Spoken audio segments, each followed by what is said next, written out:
Hello everyone, നമസ്കാരം. Welcome to Vinee's kitchen. അപ്പം ഇന്ന് ഞാൻ നിങ്ങളുടെ അടുത്ത് കാണിച്ചു തരാൻ പോകുന്നത് എല്ലാവരും ചോദിച്ചിരുന്ന വീഗൻ ക്യുക്കുംബർ സാലഡ്. ഓക്കെ, അപ്പോൾ ഞാൻ അതിൽ ഒരു വീഗൻ സോസ് ഉണ്ടാക്കിയിട്ടുണ്ടായിരുന്നു, ഒരു സാലഡ് ഡ്രസ്സിങ് ഉണ്ടാക്കിയിട്ടുണ്ടായിരുന്നു. അത് എല്ലാവർക്കും ഭയങ്കര ഇഷ്ടമായി ഞാൻ കാണിച്ചപ്പോൾ. അപ്പോൾ ഒരുപാട് റിക്വസ്റ്റ് വന്നിട്ടുണ്ടായിരുന്നു, നമുക്കൊരു ഇത് കാണിച്ചു തരുമോ, ഇത് ശരിക്കും വീഗൻ അല്ലെങ്കിലും നമ്മൾ വീഗൻ അല്ലെങ്കിലും ഇത് ഭയങ്കരമായിട്ട് സഹായിക്കും, നല്ല ഒരു ക്രീമി ലുക്ക് ഉണ്ട് എന്ന് പറഞ്ഞിട്ട് 100% ഞാൻ പറയാം, ഇതൊരു അഡിക്റ്റീവ് ആയിട്ടുള്ള ഒരു സാലഡാണ്. ഡ്രസ്സിങ് സൂപ്പറാണ്. ഇതിലിപ്പോൾ നമ്മൾ ചെയ്യുന്നത് ഒരു കുക്കുംബർ സാലഡിന് വേണ്ടിയിട്ടുള്ള ഡ്രസ്സിംഗ് ആണ്. അതുകൊണ്ട് തന്നെ അതിൻ്റെതായിട്ടുള്ള ആ ഒരു ഇൻഗ്രീഡിയൻസ് ഉണ്ട്. അതല്ലാതെ ഇതേ സംഭവം തന്നെ നിങ്ങൾക്ക് എന്തിനു വേണമെങ്കിലും യൂസ് ചെയ്യാം. ഓക്കെ, ഞാനപ്പോൾ ഈ പ്രൊസീജിയർ പറയുന്ന സമയത്ത് നിങ്ങൾക്ക് വേരിയേഷൻസും കൂടി അതിൽ പറഞ്ഞു തന്നിട്ടുണ്ട്. സോ അതൊന്ന് കാണുക, നിങ്ങൾക്ക് എന്തായാലും ഇഷ്ടമാവും, ട്രൈ ചെയ്ത് നോക്കുക.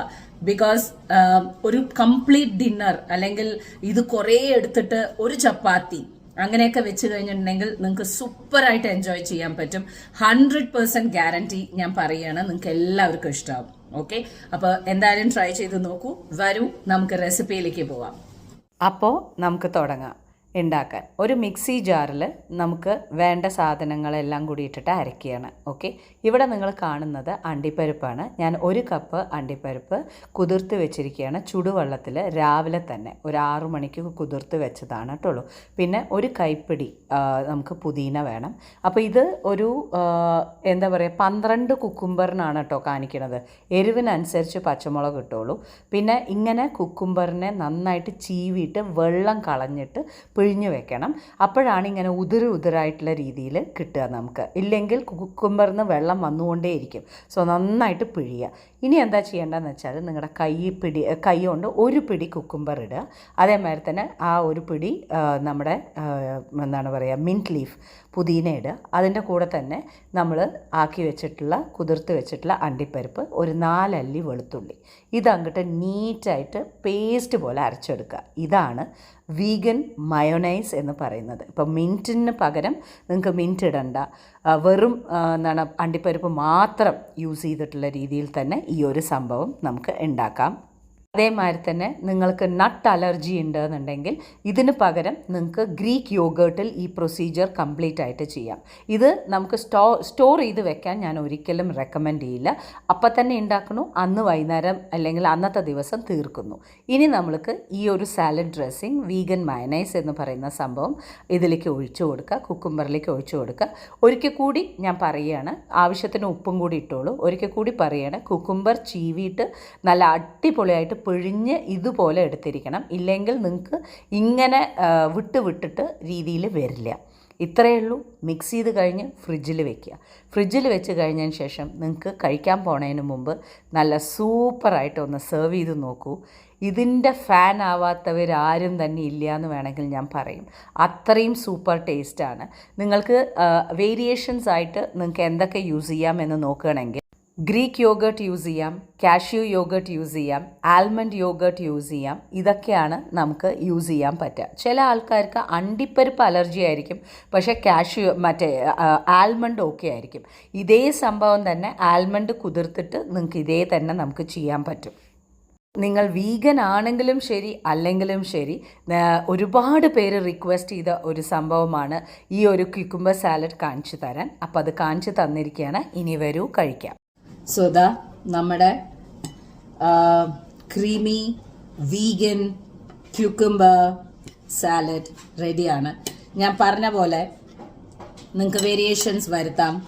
ഇനി വേരിയേഷൻസ് അല്ലെങ്കിൽ നിങ്ങളെ സംബന്ധിച്ചിടത്തോളം നിങ്ങൾക്ക് ഇതുപോലെ തന്നെയാണ് എന്നുണ്ടെങ്കിൽ അതുപോലെ നിങ്ങൾക്ക് ചെയ്യാം. ഒരു പ്ലേറ്റ് നിറയെ കഴിച്ചാലും നമുക്ക് ഒരു പ്രശ്നമില്ല. രണ്ടാമത്തത് ഇത്ര പച്ചമുളക് വേണമെന്നില്ല. ഓക്കെ, പക്ഷെ സ്പൈസി ആണെങ്കിൽ സൂപ്പറാണ്.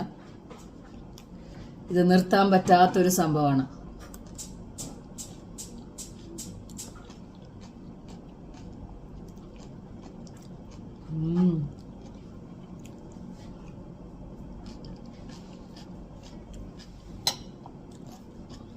സൂപ്പർ. ലഞ്ച് ഒരു ചപ്പാത്തി കുറച്ച് ബാക്കി വന്ന പനീർ ബുർജി ഞാൻ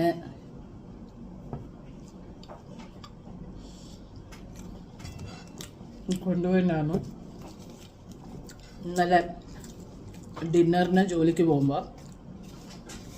പക്ഷെ എനിക്ക് മുഴുവനാക്കാൻ പറ്റിയില്ല, ഞാൻ തിരിച്ചു കൊണ്ടുവന്നു. എന്താ വെച്ചാൽ കുറേ സാലഡ്സ് ഉണ്ടായിരുന്നു, അതെടുത്ത് കഴിച്ചപ്പോൾ ബുർജി ഇത്തിരി ബാക്കിയായി. അപ്പോൾ വെറുതെ കളയണ്ടല്ലോ.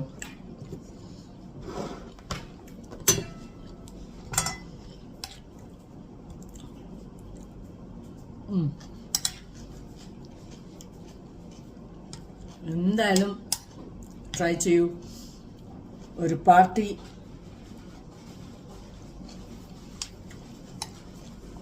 സൂപ്പർ ഹിറ്റ് ആയിരിക്കും, 100% ഗ്യാരണ്ടി. എന്നുവെച്ചാൽ ഈ ഒരു കോമ്പിനേഷൻ ആൾക്കാർ പ്രതീക്ഷിക്കുകയല്ല.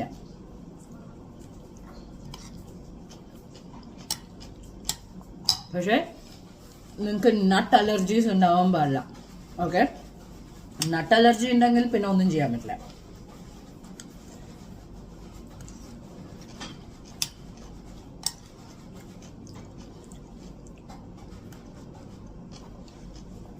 ഞാൻ പറഞ്ഞില്ലേ, ഇതിങ്ങനെ പോയിക്കൊണ്ടേയിരിക്കും, നമുക്ക് നിർത്താൻ പറ്റില്ല. ആ എരിവും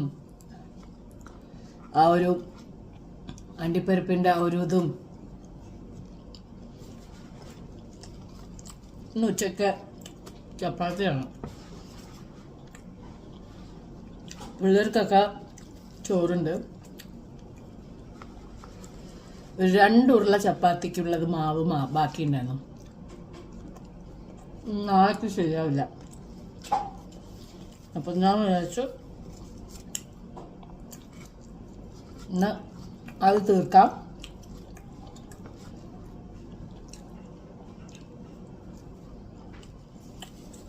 ഇന്ന് രാത്രി ജോലിക്ക് പോകുമ്പോൾ തൈരും ചോറും ചേനുപ്പേരിയുണ്ട്. പറയാൻ എല്ലാവരും ചോദിക്കാറുണ്ട്, നിങ്ങൾ ഷെഫുമാർ നിങ്ങൾ എന്തിനാണ് ഭക്ഷണം കൊണ്ടുവരണതെന്നുള്ളത്. നമ്മൾ ഭക്ഷണം അവിടെ ഉണ്ടാക്കുന്നുണ്ടെങ്കിലും പല ഭക്ഷണങ്ങൾ അവിടെ ഉണ്ടെങ്കിലും നമുക്ക് ആ സമയത്ത് അത് കഴിക്കാൻ പറ്റില്ല. അപ്പം നമ്മൾ നമ്മുടെ വീട്ടിൽ നിന്ന് എന്താണോ കൊണ്ടുപോകുന്നത് അത് എന്താ വെച്ചാൽ അത് നമ്മുടെ ഒരു ജോലിയല്ലേ. ഒരു ജോലി സ്ഥലത്ത് നിങ്ങളൊക്കെ ഭക്ഷണം കൊണ്ടുപോയില്ലേ, അതുപോലെ തന്നെയാണ്. അപ്പോൾ നമ്മൾ എന്താണ് എല്ലാവരും മാക്സിമം എല്ലാവരും ഞങ്ങൾ കൊണ്ടുവരാറുണ്ട്.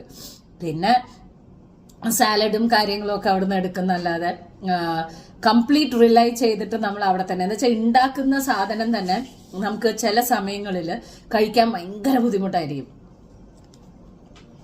വീട്ടിൽ തന്നെ ഒരുപാട് ഉണ്ടാക്കിയാൽ കഴിക്കാൻ പിടിക്കാത്ത ആൾക്കാരല്ലേ, സെയിം.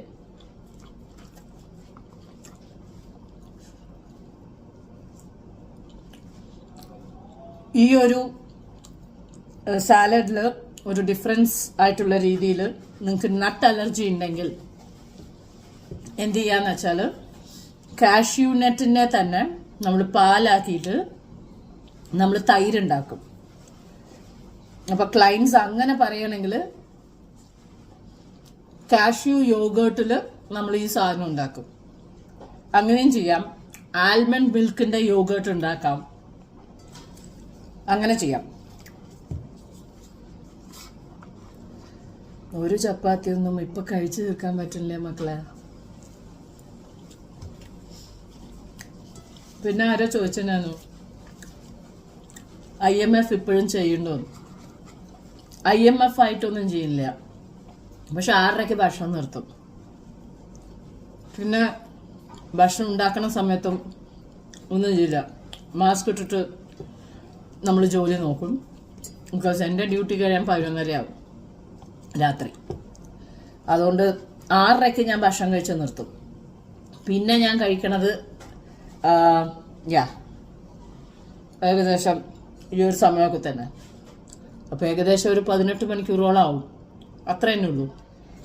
അല്ലാതെ ഇതിനു വേണ്ടിയിട്ട് IMFന് വേണ്ടിയിട്ട് അങ്ങനെയൊന്നും ചെയ്യുന്നില്ല. സമയമില്ല. ഡെഡിക്കേറ്റഡ് ആയിട്ട് ചെയ്ത് ഓപ്പൺ ചെയ്ത് കറക്റ്റ് വിൻഡോ ഫോളോ ചെയ്ത് പറ്റിയെന്ന് വരില്ല. അപ്പം ആ മെനക്കേടൊന്നും നിൽക്കില്ല ഞാൻ.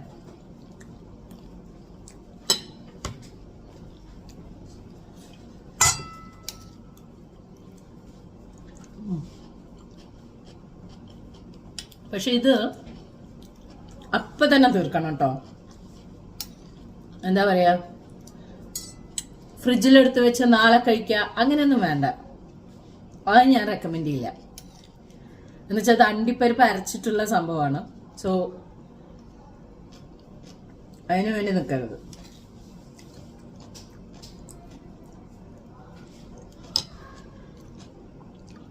ഓക്കെ, ഉണ്ടാക്കി നോക്കൂ, ഇഷ്ടാവും, 100% ഇഷ്ടാവും.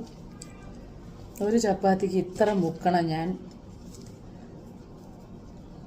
ഭക്ഷണം ഉണ്ടാക്കിയിട്ട് ചില സമയങ്ങളിൽ ഒട്ടും വേണ്ട, കഴിക്കണമല്ലോ എന്ന് പറഞ്ഞ് കഴിക്കുക എന്നൊക്കെ പറയാൻ കേട്ടിട്ടുണ്ടോ? ചില സമയങ്ങളിൽ അങ്ങനെയാവും. പിന്നെ എന്താ പറയുക, പോയ വീഡിയോയിൽ കണ്ടിട്ട്, മറ്റേ കഴിക്കണ വീഡിയോയിൽ കണ്ടിട്ട് പറഞ്ഞു ഭയങ്കര ക്ഷീണമുണ്ട്, ഓഫ് ഡേ ആണ്, കുളിയൊക്കെ തേവാരോ ഒന്നും നടന്നിട്ടില്ല, അങ്ങനെ വന്നിരുന്നതാണ് നിങ്ങളുടെ മുമ്പിൽ, അതുകൊണ്ടൊക്കെ ആയിരിക്കാം. പിന്നെ ജോലി ഉണ്ടല്ലോ, അതിൻ്റെതായിട്ടുള്ള ക്ഷീണം ഉണ്ടാവും. എല്ലാവരും ടേക്ക് കെയർ ചെയ്യാൻ പറഞ്ഞു, ചെയ്യുന്നുണ്ട്. At the end of the day ഞാൻ പല പ്രാവശ്യം പറഞ്ഞ പോലെ നമ്മൾ ഇത്ര കാലം വീട്ടിലൊക്കെ ഇരുന്ന് നമ്മുടെ കാര്യങ്ങളൊക്കെ നോക്കി എപ്പോൾ വേണമെന്നുവെച്ചാലും ഉറങ്ങി എപ്പോൾ വേണമെന്നുവെച്ചാലും എണീച്ച് നമ്മുടേതായിട്ടുള്ള രീതിയിൽ ചെയ്തില്ലേ. ഇനി എൻ്റേതായിട്ടുള്ള കരിയർ ഞാൻ ഡെവലപ്പ് ചെയ്തുകൊണ്ടിരിക്കുകയല്ലേ. അതിൽ ചിലപ്പോൾ ഉറക്കം നഷ്ടപ്പെട്ടു എന്ന് വരും. നമ്മളൊരു ബിസിനസ്സാണ് നടത്തിക്കൊണ്ടിരിക്കുന്നത്, അതിൽ പല കാര്യങ്ങളുണ്ടാവും. അപ്പോൾ അപ്പോഴും നമുക്ക് ഉറങ്ങണം, അപ്പോഴും നമ്മുടെ സുഖങ്ങൾ നമുക്ക് വിടാൻ പറ്റില്ല എന്ന് പറഞ്ഞു കഴിഞ്ഞാൽ പിന്നെ അവിടെ നടക്കില്ല, റൈറ്റ്? അപ്പോൾ നമ്മൾ കഷ്ടപ്പെടേണ്ട സമയങ്ങളാണ്. സോ ആ കഷ്ടപ്പെടേണ്ട സമയങ്ങളിൽ നമ്മൾ കഷ്ടപ്പെട്ടിരിക്കണം. അപ്പോൾ അതാണ് എൻ്റെ policy. Thank you so much എല്ലാവരുടെയും കൺസേൺസിന്. അപ്പോൾ യെസ്, കഴിക്കട്ടെ. ആൻഡ് ഇത്രയും കൂടി ബാക്കിയുണ്ട്. നമുക്ക് വീണ്ടും കാണാം. Till then take care and bye bye.